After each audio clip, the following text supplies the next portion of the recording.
ఎస్ఈటీలోనే కాదు, biological science paper 2 assistant కూడా రాసింది. ఇంకా అది బయోలాజికల్ సైన్స్లో స్టేట్ ఫస్ట్ ర్యాంక్ అని గవర్నమెంట్ ప్రకటించింది. ఆ biological science state first rank కూడా మన వైదేహి. ఆ అమ్మాయికి 134 మార్కులు రావడం జరిగింది. యాక్చువల్గా ఈ అమ్మాయి యొక్క విజయాన్ని చాలా స్ఫూర్తిగా తీసుకోవాల్సినటువంటి అవసరం ఉంటుంది. వీళ్ళ నాన్నగారు మార్నింగ్ ఆయన ఒక ప్రైవేట్ ఎంప్లాయ్, ఒక ప్రైవేట్ హాస్పిటల్లో కాంపౌండర్గా వర్క్ చేస్తూ ఉంటారు. ఆయన మార్నింగ్ నుంచి నైట్ స్టడీ అవర్స్ మనకి 9 వరకు ఉంటాయి కదా, 9-9:30 వరకు కొన్ని సందర్భాల్లో కొనసాగుతూ ఉన్న ఆయన వచ్చి అక్కడ వెయిట్ చేస్తూ ఉంటారు. కింద వెయిట్ చేసి ఈవిడ ఎప్పుడైతే కిందకి దిగుతుందో అప్పుడే తీసుకెళ్తుంటారు. ఒక్కసారి కూడా నేను కిందకి దిగేటప్పుడు సార్ నేను వచ్చి 1 గంట అయింది, అరగంట అయింది, పాప ఎప్పుడు వస్తుంది అనేటువంటి ప్రశ్న నాకు ఇంతవరకు ఎన్ని సంవత్సరాలు అంటే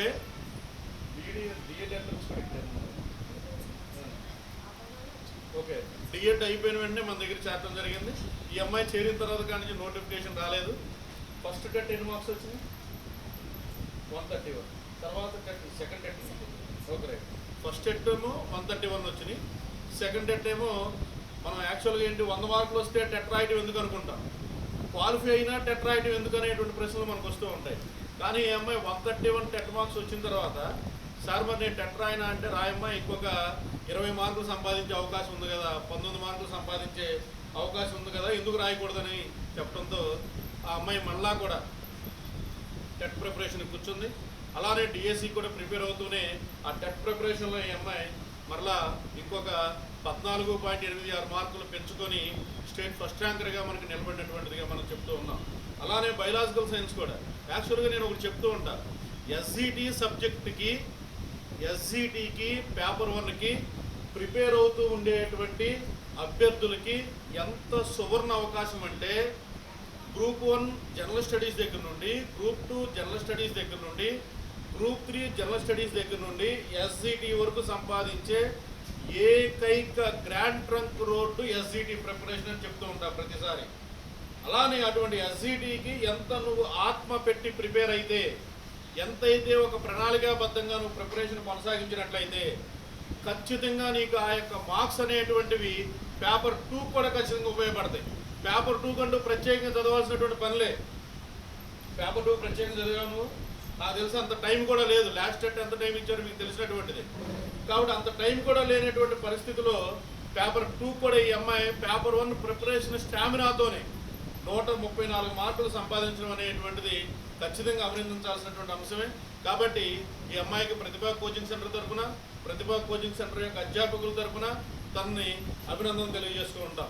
అలానే ఆ అమ్మాయి ఇక్కడ ప్రిపేర్ అయినటువంటి విధానాన్ని, ఎగ్జామ్ రాసినటువంటి విధానాన్ని అలానే ప్రత్యేకంగా చెప్పాలి. ఎగ్జామ్ సిస్టంలో చాలామంది ఒత్తిడి లేనటువంటి ఎగ్జామ్ సిస్టమ్ని కోరుకుంటూ ఉంటారు. ఆ వయసు కాదు మనం గుర్తించాలి మిత్రులారా, ఆ వయసు కాదు మనం. ఒత్తిడి లేనటువంటి ఎగ్జామ్ సిస్టమ్ ఎవరికి అవసరం అంటే బిలో 10th క్లాస్, బిలో ఇంటర్మీడియట్లో. అక్కడి నుంచి కాంపిటేటివ్ పోటీ ప్రపంచంలో మనల్ని మనం నిరూపించుకోవడానికి చేసే ప్రతి ప్రయత్నము కూడా ఎదుటి వ్యక్తి మీద ఒత్తిడిని తీసుకొచ్చేది, ఎదుటి వ్యక్తి యొక్క మార్కుల మీద ప్రెషర్ని తీసుకొచ్చేది. అంటే 130 మార్కులు వచ్చిన వాళ్ళకి 145 మార్కులు, 145 వచ్చిన వాళ్ళకి 150 మార్కులు తీసుకొచ్చి పెట్టేటువంటి విద్యార్థులు మనకు కనిపిస్తూ ఉన్నారు. లోపలికి రండి అమ్మా, కూర్చోండి, రండి కూర్చోండి. కాబట్టి విద్యార్థులకు నేను ఇచ్చేటువంటి సూచన ఏంటంటే ఇక్కడ ఈ ఎగ్జామ్ని రాయటానికి హ్యాపీగా రాయండి, మార్కులను మాత్రం నేను మాట్లాడేటప్పుడు ఒత్తిడి ఫీల్ అవ్వకండి. ఆన్ రోడ్ ప్లానింగ్ మీకైనా నాకైనా అవసరం, ఆన్ రోడ్ ప్లానింగ్ మీకైనా నాకైనా అవసరం. ఆన్ రోడ్ ప్లానింగ్ అనేటువంటిది లేకపోతే ఏ ఒక్క కాంపిటీషన్ ఎగ్జామినేషన్ అయినా మనం విజయాన్ని సాధించబెట్టేటువంటి అవకాశం లేదు. సహజంగా మేమేం చేస్తాం, first exam, second exam, third exam నుండి టైట్ చేస్తూ ఉంటాం. ఎప్పుడైతే మేము టైట్ చేసామో ఆ టైట్ చేసేటువంటి విధానానికి మీరు ఎప్పుడైతే బైండ్ అవుతారో అప్పుడు మీరు ర్యాంక్ హోల్డర్స్ అవుతారు.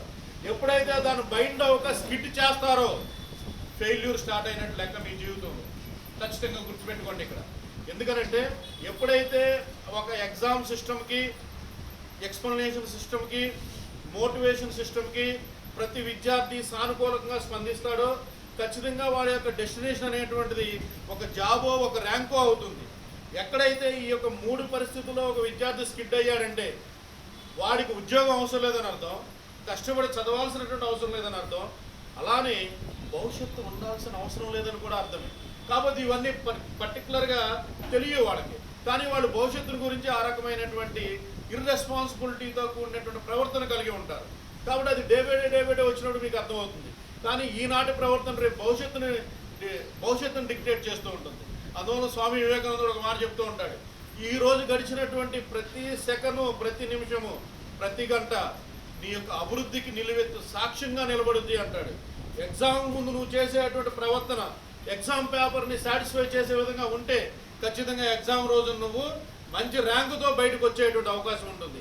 ఈనాటి కాలాన్ని నువ్వు దుర్వినియోగపరిస్తే ఎగ్జామ్ పేపర్ నిన్ను భయపెట్టి బయటికి గెంటి వేస్తూ ఉంటుంది. దాన్నే ఫెయిల్యూర్ అంటాం మనం. కాబట్టి ఈనాటి ప్రవర్తన మనం ఫెయిల్యూర్నైనా అంగీకరించాలి, లేకపోతే సక్సెస్ అయినా అది పట్టి తెచ్చుకోవాలి ఇంటి వరకు.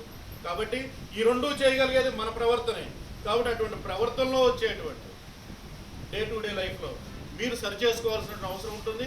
ఆ ఏజ్లో ఉన్నారు, మీరంతా ఉపాధ్యాయులుగా ఉన్నటువంటి వ్యక్తులుగా ఉన్నారు. కాబట్టి మీరు ఖచ్చితంగా ఆ యొక్క అంశాలను మీరు మైండ్లో పెట్టుకోవాల్సినటువంటి అవసరం ఉంటుంది అని చెప్పడం జరుగుతూ ఉంది.